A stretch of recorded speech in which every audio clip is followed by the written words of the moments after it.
नमस्ते। बिहार में प्रधानमंत्री नरेंद्र मोदी और राहुल गांधी की जनसभाओं का सिलसिला शुरू हो गया है। इनका जैसा जो असर मीडिया और पटना के राजनीतिक जानकारों ने बूझा है, उससे पुराना ढर्रा टूटता हुआ लगता है। लेकिन बिहार की जमीनी हकीकत को बूझना आसान काम नहीं है। इसलिए आज मेरी प्रदेश के वरिष्ठ पत्रकार प्रवीण बागी से बातचीत है। प्रवीण बागी ने मंडल राजनीति से पहले के चुनाव कवर किए हैं, तो मंडल के दौरान के घमासान और अब इस चुनाव के भी वे साक्षी हैं। प्रादेशिक टीवी चैनलों में प्रमुख के अनुभव के निचोड़ में प्रवीण बागी का मानना है कि ये चुनाव अनहोने हैं। दरअसल ऐसा प्रदेश के कई अनुभवी संपादक सोचते हुए हैं। अपना मानना है कि सभी समीक्षक जातीय राजनीति में बिखराव बूझ रहे हैं। जातीय राजनीति से अलग ऐसा कुछ हो रहा है। लोगों की ऐसी फीलिंग जाहिर है जिससे पुराना ढर्रा टूटता हुआ लगता है। इसी को समझने के लिए अब मेरी वरिष्ठ पत्रकार प्रवीण बागी से बातचीत है। बागी जी, आप 1977 के बाद से बिहार के चुनावों के गवाह है और मंडल राजनीति से पहले के चुनाव, मंडल राजनीति के वक्त के चुनाव और अब मंडल राजनीति की अगली पीढ़ी की मौजूदगी के साथ जो चुनाव हो रहा है, इस पूरे लंबे चौड़े अनुभव के साथ आपका की दिलचस्पी, आपका फोकस का जो बिंदु है, वो किस बात पे आपको सबसे ज्यादा क्या चीज मतलब नोटिस हो रही है जिससे आप बिल्कुल खदबदाए हुए हैं कि ये चुनाव कैसा हो रहा है? मतलब सबसे अलग है या कुछ क्या विचित्रताएं हैं इस चुनाव की? देखिए, सबसे अलग चुनाव जो था वो अब तक का वही पहला चुनाव था 1977 का, जो आपातकाल के तुरंत बाद हुआ था। और वो उसमें जाति का बंधन बिल्कुल टूट गया था, धर्म का बंधन टूट गया था और सब लोगों ने जनता पार्टी को उस समय वोट किया था, धर्म जाति क्षेत्र के दायरे से ऊपर उठ करके। वैसा चुनाव फिर कभी नहीं हुआ। वैसा अभी हुआ फिर 2019 का चुनाव अगर कह सकते हैं, लोकसभा का, वो भी कि लोकसभा के चुनाव में भी नरेंद्र मोदी को अपार सफलता मिली, उसमें भी बहुत सारे बंधन टूटे। मगर बाकी के जो सारे चुनाव हुए विधानसभा या लोकसभा के, वो अपने पुराने स्वरूप में हुए, यानी जातीय दायरे के अंदर ही वो मतदाता बटे रहे और उसी आधार पर उन्होंने वोट किया। विकास का मुद्दा उछाला जरूर गया पार्टियों की ओर से, मगर वोटिंग विकास पे होती नहीं है। अंत में फिर ध्रुवीकरण हो जाता है जाति के आधार पर, धर्म के आधार पर, और पार्टियां भी इसी को प्रमोट करती हैं, क्योंकि इसमें हिसाब किताब देना नहीं पड़ता, कामकाज का कोई वो बतलाना नहीं पड़ता। ये सुविधाजनक है कि जातीय गोलबंदी कर लो, धार्मिक गोलबंदी कर लो और वोट पा जाओ। तो इस बार भी मुद्दा जरूर विकास का है, मगर जातीय गोलबंदी शुरू हो गई है और वोटिंग हमको लगता है कि उसी आधार पर होगी। खास करके जो युवा पीढ़ी है आज, तो जो पहली बार वोटर बने हैं, उनमें जरूर उत्साह है और वो चाहते हैं कि हम ऊपर उठ के वोट दें, विकास के लिए वोट दें, मगर वो बहुत सीमित दायरा उनका हो जाता है। तो युवाओं को अगर छोड़ दें तो बाकी लोग वही जातीय आधार पर वोटिंग हो रही है। नहीं, तो उस नाते आपका मानना है कि रोजगार का 10 लाख का वायदा हो या नरेंद्र मोदी सरकार या बीजेपी एनडीए की तरफ से 19 लाख का वायदे, नौकरियां देने का वादा हो, या टीका वैक्सीन लगाने का वादा हो, या नीतीश कुमार के अपने वायदे जितने, उनका कोई मतलब नहीं है। लेकिन लोग तो कह रहे हैं कि रोजगार के इश्यू से सारा कुछ मामला चेंज हो रहा है। नहीं, रोजगार जो तेजस्वी ने जो कहा कि 10 लाख का, वो एक बड़ा गेम चेंजर बन सकता है।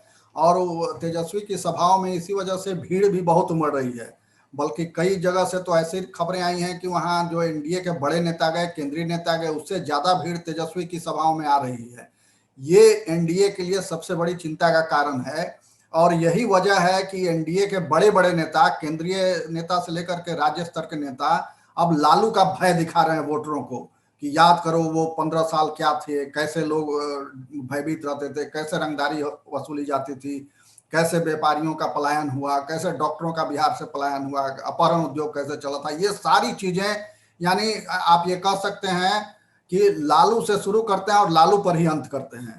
तो ये साफ ये दर्शाता है कि तेजस्वी जो है सो वो बढ़त में है और वो दबाव बना चुके हैं एनडीए पर, और इसीलिए एनडीए घबराई हुई है। नीतीश कुमार भी अब डांट रहे हैं, सभाओं में कहीं कहीं विरोध हो रहा है तो वो गुस्सा कर रहे हैं, लोगों को डांट रहे हैं, डपट रहे हैं। नहीं, पर अब बागी जी, आपने ये कहा कि पहला ये कहना है कि जातीय आधार पर ही चुनाव होते लगते हैं, तो उस नाते मेरा सवाल है कि जो जनसभाएं तेजस्वी की हो रही है और यूथ उसमें उमड़ रहे हैं, तो उसमें केवल यादव और मुस्लिम नौजवान ही है या बाकी जातियों के भी सब कुछ मिला जुला मामला है? मिला जुला मामला है, मगर ज्यादा यादव तो हैं ही, इसमें कोई शक नहीं, मगर दूसरे वर्गों के लोग भी, दूसरी जातियों के लोग भी उसमें जा रहे हैं। नीतीश के प्रति लोगों में नाराजगी है और इसको वो कैश करा रहे हैं तेजस्वी, और इस वजह से भी उनकी सभाओं में ज्यादा भीड़ हो रही है। अच्छा, और बीजेपी जो है जी, चिराग की सभाओं में किस तरह की भीड़ है? केवल पासवान या दलित है या बाकी उसमें भी मिला जुला नौजवान वर्ग है? चिराग की सभाओं में भी नौजवान ही आ रहे हैं, मगर वो वोट में कितना बदल पाएंगे ये बड़ा देखने वाली बात होगी। और कल ही से तो उन्होंने शुरू किया है, अभी कल से वो घर से निकले पिताजी का श्राद्ध करके, तो अभी तो भीड़ भाड़ काफी आ रही है लोगों में, जो उनके समर्थक हैं, बहुत उत्साह भी है।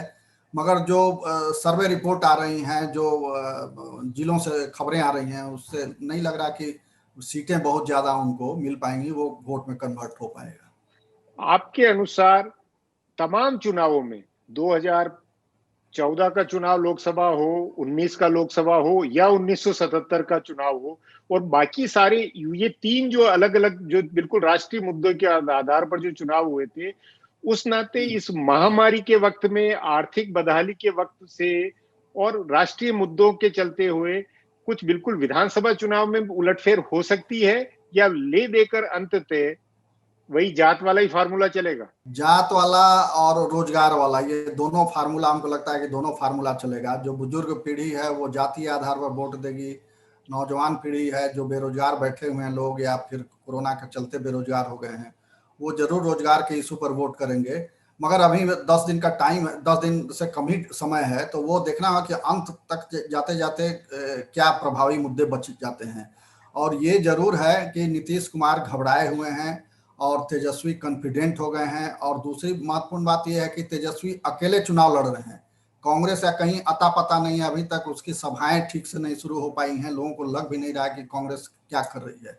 और दूसरी ओर एनडीए की ओर से सारे धुरंधर चुनाव मैदान में हैं, रोज सभाएं हो रही हैं, कई प्रदेश के मुख्यमंत्री आकर के यहाँ सभाएं कर रहे हैं, और दूसरी ओर अकेले तेजस्वी संभाले हुए हैं मोर्चा। तो ये एक बड़ा देखने वाला होगा कि इतने धुरंधरों और एक अकेले तेजस्वी के बीच का मुकाबला क्या रंग बिहार में दिखलाता है इस बार के चुनाव में। आपके अनुसार क्या परोक्ष तौर पर या सब कुछ के पीछे ये मुद्दा नहीं है, या ये भाव नहीं है क्या कि नीतीश कुमार के चेहरे से लोग थक गए हैं, बुझ गए हैं? वो एक तरह से जो मामला है नीतीश कुमार का मामला, नीतीश कुमार का चेहरा, पार्टी पूरी तरह से एक तरह से बासी हो गई है, ये कुछ सोचा जा सकता है इस बारे में?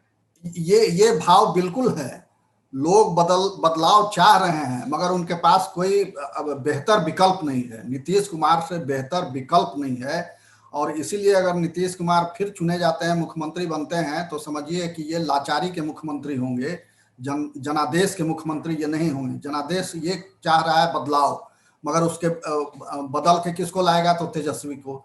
और ये एनडीए के नेता अच्छी तरह समझ रहे हैं, और इसीलिए वो लालू के 15 साल के इतिहास को सामने ला रहे हैं, ताकि लोग डरें और फिर जो उधर आकर्षण हो रहा है वो लौट के इनकी तरफ आए।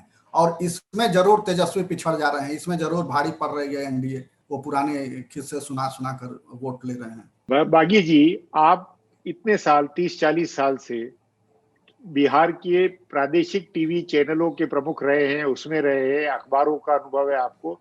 इस वक्त मीडिया का, बिहार के मीडिया में किस तरह का माहौल है? पहले जैसी कवरेज होती थी उस तरह की कवरेज, जमीनी रिपोर्टिंग हो रही है, या क्या हो रहा है, सब हवाबाजी हो रही है?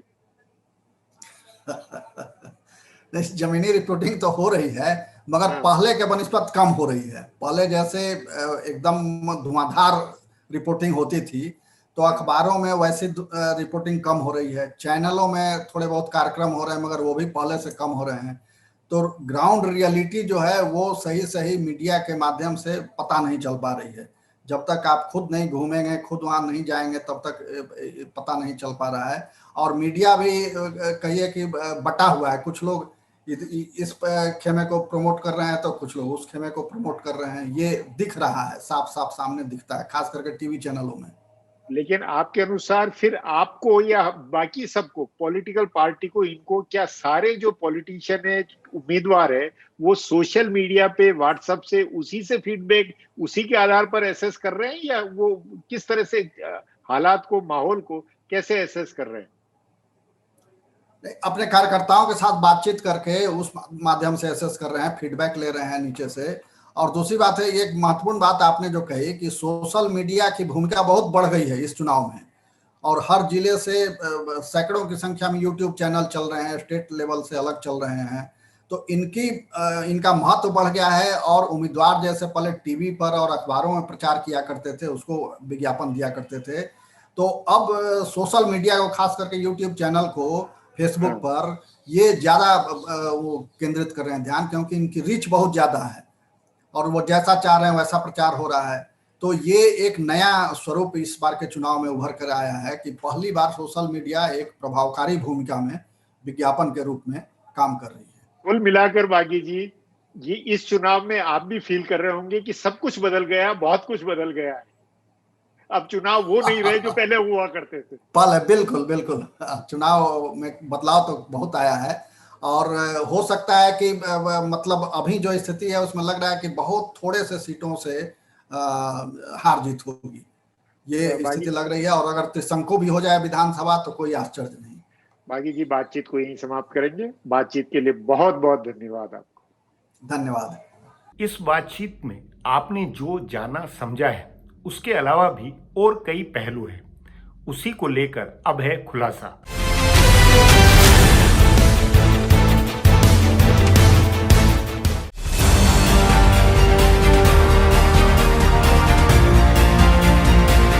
बिहार में आमतौर पर चुनाव एक ही ढर्रे पर होते हैं। लोकसभा में तो फिर भी कुछ बदलाव होता रहा, पर विधानसभा चुनाव लगभग हर बार एक जैसा होता है। लोकसभा में कई बार कई कारणों से वोटिंग का तरीका अलग रहा। 1980 में इंदिरा गांधी की वापसी का चुनाव हो, या 1984 का उनकी हत्या के बाद का चुनाव, या 1989 का बोफोर्स और वीपी सिंह की लहर का चुनाव हो, या पिछले लगातार 2 चुनाव नरेंद्र मोदी की लहर वाले रहे हों, लोकसभा में जाति और वर्ग के बंधन टूटते रहे हैं। पर विधानसभा चुनावों में आमतौर पर एक जैसा ट्रेंड होता है। जातियां सबसे अहम होती हैं और कुछ जगहों पर धर्म संप्रदाय का मामला भी होता है। इस बार भी इससे बहुत ज्यादा अलग कुछ होने की संभावना नहीं। वैसे इस बार राजद के नेता तेजस्वी यादव ने 10 लाख सरकारी नौकरियों का मुद्दा बनाया। इसे गेम चेंजर माना जा रहा है, पर यह हर वर्ग, जाति व समूह के नौजवानों को कितना आकर्षित कर रहा है, इसका पक्का अंदाजा अभी नहीं लगाया जा सकता। यह वोटों में कितना तब्दील होगा, यह भी अभी नहीं कहा जा सकता, परंतु यह जरूरी है कि इससे बिहार में रोजगार का मुद्दा बना और मजबूर होकर भाजपा को 4 लाख सरकारी नौकरी के साथ साथ 19 लाख रोजगार देने का वादा करना पड़ा। रोजगार के मसले पर चुनाव का प्रचार शिफ्ट होने का एक नतीजा यह दिख रहा है कि नौजवान सभाओं में पहुंच रहे हैं। तेजस्वी की सभा हो या चिराग पासवान की या फिर नीतीश कुमार की सभा हो, सब जगह सभाओं में नौजवान देखने को मिल रहे हैं। इस आधार पर यह अंदाजा लगाया जा रहा है कि इस बार नौजवानों की भागीदारी चुनाव में ज्यादा देखने को मिलेगी। एक कारण यह भी है कि कोरोना वायरस की महामारी की वजह से बड़ी संख्या में बाहर नौकरी करने वाले नौजवान बिहार लौट चुके हैं। वे नौजवान इस बात की संभावना देख रहे हैं कि उनको घर के पास ही अपने ही राज्य में रोजगार मिल सकता है। उनके अंदर की यह उम्मीद चुनाव नतीजों पर बड़ा असर डाल सकती है। बिहार में आमतौर पर चुनाव जाति के आधार पर ही होता है। नेता से जातियों की पहचान जुड़ी है और हर जाति अपने नेता को वोट देना चाहती है। इसके अलावा बिहार में जमीनी स्तर पर जातियों का अपना एक सामाजिक समीकरण है। चुनाव नहीं भी होते तो जातियां एक खास तरह से बर्ताव करती हैं। कुछ जातियों का सामाजिक स्तर पर आपसी तालमेल होता है और कुछ जातियों का चुनाव नहीं होने की स्थिति में भी टकराव रहता है। सो चुनाव के समय यह सामाजिक समीकरण बड़ा रोल निभाता है। पहले के मुकाबले इस बार थोड़ा बदलाव यह देखने को मिल रहा है कि नौजवान रोजगार की बात कर रहे हैं, मंत्रियों से विकास पर सवाल पूछे जा रहे हैं और 15 साल पहले के जंगल राज की याद दिलाने का आम लोगों पर ज्यादा असर नहीं हो रहा। अभी 18 से 25 साल के नौजवान वोट डालने वाले हैं। उनकी स्मृति में तो जदयू और भाजपा का राज ही है। उनको लालू राज याद भी नहीं। नौजवान नेताओं यानी मंडल की राजनीति करने वाले नेताओं की दूसरी पीढ़ी के नेताओं के कमान संभालने की वजह से भी युवाओं में अलग तरह का जोश दिख रहा है, इसलिए उनका वोट बेहद अहम है। महिलाओं का वोट भी बहुत खास होगा, खासकर इस वजह से कि इस बार वोटिंग से पहले कोरोना की वजह से उनके परिवार के पुरुष सदस्य भी लौट आए। पार्टियों के अंदर का भीतरघात भी कहीं न कहीं चुनावी नतीजों को जरूर प्रभावित करेगा।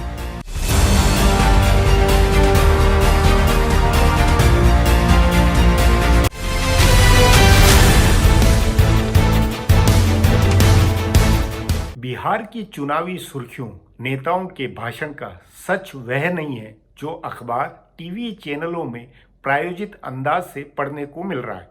सच्चाई अलग ही है। इसे जानने के लिए बिहार की नस नस के जानकार व अपने सहयोगी अजीत द्विवेदी से मेरी बातचीत है। सो जाने ताजा हेडलाइंस का और छोर। अजीत, प्रधानमंत्री नरेंद्र मोदी की जनसभा और राहुल गांधी की जनसभा, दोनों का लब्बोलुआब क्या है? आज दोनों आज पर सबसे जो महत्वपूर्ण राजनीतिक घटनाक्रम है बिहार का, आज वो यही है कि प्रधानमंत्री ने आज सभा की कई दिनों से इंतजार हो रहा था। इस पहला चरण का चुनाव नजदीक आ गया, मतदान होने वाला है। आज उन्होंने 3 जगह सभाएं की, एक तो सासाराम, भागलपुर और गया। 3 जगह उन्होंने सभा की। तीनों जगह सभा अच्छी रही, जैसा हर बार होता है प्रधानमंत्री की सभा में, और उनका एक कनेक्ट लोगों के साथ जो होता है। प्रधानमंत्री की आज की सभा से 2 बातें निकलेंगी जो आज भी सुर्खी बनेगी और कल भी अखबारों में जिसकी सुर्खियां बननी है। वो पहली बात तो यह है कि उन्होंने बहुत साफ शब्दों में कहा कि नीतीश कुमार एनडीए के मुख्यमंत्री पद के दावेदार हैं और वही मुख्यमंत्री बनेंगे।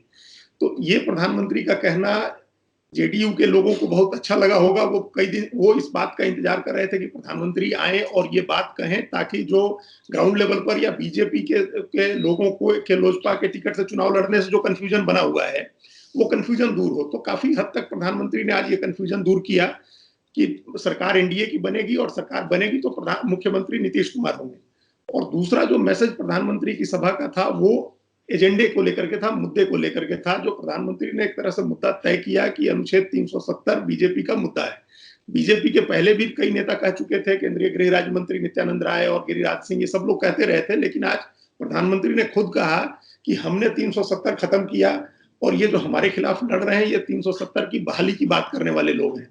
तो बिहार की जनता तय करे कि उसको किन के साथ जाना है। मतलब जिन्होंने खत्म किया, जो ऐतिहासिक एक भूल थी उसको सुधारा, देश भर की मांग थी उसको ठीक किया, या उनके साथ जो उसको बहाल करना चाहते हैं। उधर राहुल गांधी की जनसभा, राहुल गांधी ने क्या स्टैंड लिया? राहुल गांधी का स्टैंड, राहुल गांधी की सभा तेजस्वी यादव के साथ हुई, मंच साझा किया दोनों ने। जैसे कि तेजस्वी का भाषण अपना लोकल उस मुद्दों पर था, जैसा वो हर भाषण उनका रहता है बिहार के चुनाव को लेकर के, एक क्षेत्रीय पार्टी के नजरिए से उनका भाषण था। लेकिन राहुल गांधी का भाषण सीधा प्रधानमंत्री को अटैक करने वाला था और वो राष्ट्रीय मुद्दों को लेकर के था। उन्होंने बार बार अंबानी अडानी का जिक्र किया कि प्रधानमंत्री, जैसे वो हर बार सभा में करते हैं, और ये कि प्रधानमंत्री किसानों की बात करते हैं, नौजवानों की बात करते हैं, लेकिन काम उनके लिए नहीं करते हैं, ये काम अंबानी अडानी के लिए करते हैं। तो बिहार एक गरीब राज्य है, उसके हिसाब से उन्होंने एक ऐसा नैरेटिव बनाना चाहा जिससे वो कनेक्ट कर सकते हैं बिहार के गरीब और जो साधारण पृष्ठभूमि के लोग हैं उनके साथ। उस नाते दोनों के भाषणों से ये निकलता है कि एक तरफ तो एनडीए में नीतीश कुमार को लेकर कंफ्यूजन खत्म हुआ है और जनता दल यू और भाजपा की केमिस्ट्री वापस बहाल हुई है, और दूसरा ये कि राहुल गांधी और नरेंद्र मोदी के भाषण से राष्ट्रीय मुद्दे नैरेटिव में आए। जी, अब वो कंफ्यूजन अभी तत्काल तो लग रहा है कि दूर हो गया, क्योंकि नीतीश कुमार भी मंच पर थे और उनके जो बाकी 2 सहयोगी हैं, हिंदुस्तान अवाम मोर्चा और वीआईपी विकासशील इंसान पार्टी, उसके भी नेता थे, चारों नेता थे और अच्छी केमिस्ट्री मंच पर दिखी। प्रधानमंत्री ने मैसेज दिया, उसका मैसेज अगर ग्राउंड तक पहुंचता है, बीजेपी के वर्कर तक पहुंचता है और बीजेपी का वापस जेडीयू के साथ वैसा तालमेल बनता है जो पहले रहा है हमेशा उनका, अगर वो प्रधानमंत्री के इस भाषण से, इस मैसेज से अगर वो क्लियर हो जाता है, तो जेडीयू के नेता राहत की सांस लेंगे। और आज के बाद ये भी हो जाएगा कि राष्ट्रीय मुद्दे भी अब कहीं ना कहीं चर्चा में आएंगे, कांग्रेस के नेता भी उठाएंगे और बीजेपी के नेता भी उठाएंगे। और भाजपा मेरे ख्याल से और भाजपा के राष्ट्रीय नेता पूरी तरह से इसको, चुनाव को राष्ट्रीय मुद्दों के ऊपर ही ज्यादा ले जाते हुए लगते हैं। जो राष्ट्रीय नेता जा रहे हैं, जो लोग दिल्ली से जा रहे हैं चुनाव प्रचार करने, जो वहाँ के लोकल नेता हैं, उनके तो अपने कंसर्न हैं, अपनी बातें हैं, वो तो कह रहे हैं वो लालू यादव के जंगल राज और राबड़ी देवी के राज उसकी याद दिलाना और इन 15 सालों की तुलना करना, वो तो वो कर रहे हैं। लेकिन जो दिल्ली से जो नेता जो भी गए, जैसे रक्षा मंत्री राजनाथ सिंह गए, राष्ट्रीय अध्यक्ष जेपी नड्डा गए, तो इन सब का फोकस राष्ट्रीय मुद्दों पर रहा है। पहले चरण के मतदान में अब कुछ ही दिन बाकी है, तो इस भाषण का या आज के दिन का अगले 2-3 दिनों में उसका एजेंडा सेट होता हुआ लगता है, या कल परसों कुछ और भी घटनाएं, कुछ और घटनाक्रम हो सकता है? नहीं, अब ये इस पर डिपेंड करेगा कि जेडीयू के लोग प्रधानमंत्री के इस मैसेज को कैसे कैरी करते हैं नीचे तक। अब 28 तारीख को पहले चरण का मतदान है, 26 को प्रचार बंद होना है, आज 23 तारीख है, तो 24, 25, 26 3 दिन का समय है। ये कैसे इस भाषण को पहुंचाते हैं ग्राउंड तक? ऐसे बीजेपी ने तैयारी की थी, 100 जगह मैदानों में एलईडी लगाए गए थे, जहां मुख्य मैदान जहां भाषण हुआ उसके अलावा 100 जगह और लोगों को दिखाया गया। तो इसको और आगे कैरी करना है, 3 दिन तक पहुंचाना है लोगों के बीच में भी, और बीजेपी कैडर को भी ये बताना है कि देखो प्रधानमंत्री जी चाह रहे हैं कि नीतीश कुमार मुख्यमंत्री बने। जनसभा के फोटो वीडियो, उससे कुछ दोनों में कंपैरिजन के साथ में कुछ मैसेज बनेगी, कुछ नैरेटिव बनेगा? क्योंकि ये तो भीड़ को फिलहाल लग ये रहा है कि भीड़ के आधार पर ही चुनाव का हल्ला बन रहा है। तो वो तो भीड़ के आधार पर बन रहा है हल्ला, लेकिन प्रधानमंत्री की तो सभा ऐसे भी ग्रैंड होती है, उनका कोई भी इवेंट आयोजन बड़ा ग्रैंड लेवल पर होता है। तो एक जगह मुख्य मैदान, उसके जगह उस शहर में और दूसरे शहरों में कई जगह मैदान बना करके एलईडी लगा करके लोगों को जुटा करके भाषण सुनवाया गया, तो वो एक ग्रैंड स्केल पर हुआ है, उसका एक मैसेज जाएगा, अपनी जगह जाएगा वो। तो आपको ध्यान है गलवान घाटी में 15 जून को बिहार रेजिमेंट के लोग मारे गए थे, बिहार के भी जवान उसमें शहीद हुए थे। तो जो शहादत हुई थी बिहार रेजिमेंट की, उसमें बिहार के जवान भी थे। तो ये नैरेटिव उस तरह से बिहार के साथ जोड़ना उसको एक बड़ा मैसेज दे गया। अब उस पर कांग्रेस को अपना पक्ष बहुत मजबूती से रखना होगा। उम्मीद है हाल फिलहाल की चुनावी तस्वीर साफ हुई होगी। इसके बाद नेताओं, पार्टियों की राजनीति, उनके दाव पेचों को अब जाना जाए। चुनावी माहौल में गपशप को पंख लगे होते हैं, उस नाते दाव पेच कानाफूसी की यह जानकारी चुनावी बिसात को समझाने वाली है।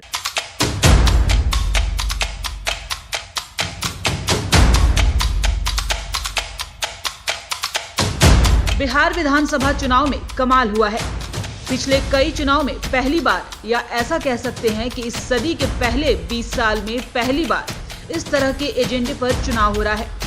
पहली बार बिहार में जाति, धर्म, संप्रदाय और नकारात्मक मुद्दों के होते हुए भी सकारात्मक एजेंडा बना है। आज से 15 साल पहले नीतीश कुमार बिहार के जिस जंगल राज को मुद्दा बनाकर चुनाव जीते थे, उन्होंने फिर उसी को मुद्दा बनाया। 5 साल पहले भाजपा ने जिस पाकिस्तान आतंकवाद को मुद्दा बनाकर चुनाव लड़ा था, इस बार फिर उसके नेता ये मुद्दे उठा रहे हैं।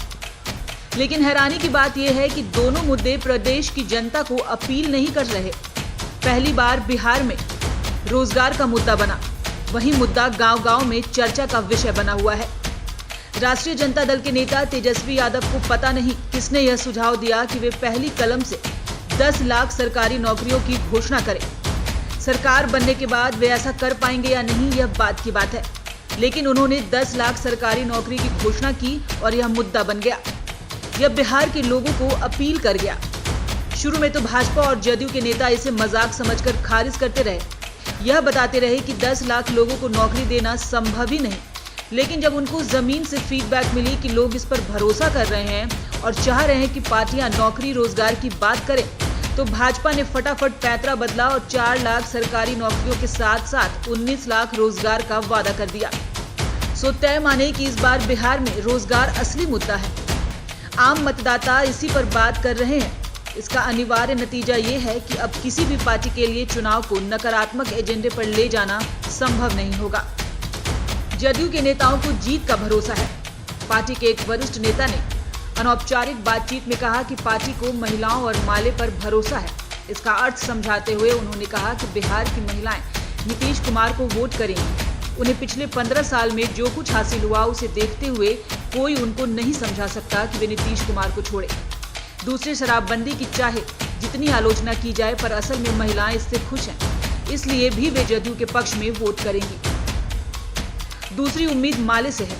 ध्यान रहे, इस बार राजद और कांग्रेस ने सीपीएम एमएल यानी मार्क्सवादी लेनिनवादी कम्युनिस्ट पार्टी से तालमेल किया है। राजद को लग रहा है कि इससे मध्य और दक्षिण बिहार में उसे बहुत फायदा होगा, क्योंकि माले का अपना मजबूत काडर बेस है। पर जदयू को लग रहा है कि इस वजह से सवर्ण और अति पिछड़ा महादलित वोट अंत में एनडीए के साथ कंसोलिडेट करेगा। ध्यान रहे, माले के साथ सवर्णों का बहुत पुराना टकराव रहा है और यहां तक कि यादवों का भी टकराव रहा। इसलिए वोट डालने के समय माले का फैक्टर एनडीए के कोर वोट को वापस उसके पाले में ले आएगा। बाकी सब कुछ प्रधानमंत्री की मैसेजिंग पर निर्भर है।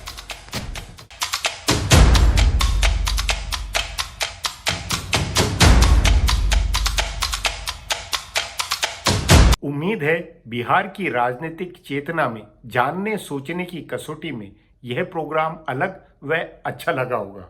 सो प्रोग्राम को पसंद करें। YouTube पर नया इंडिया टीवी विजिट करने, नए एपिसोड की खबर लेने की आदत बनाएं। अपने सोशल मीडिया से प्रोग्राम के लिंक आगे प्रसारित करें।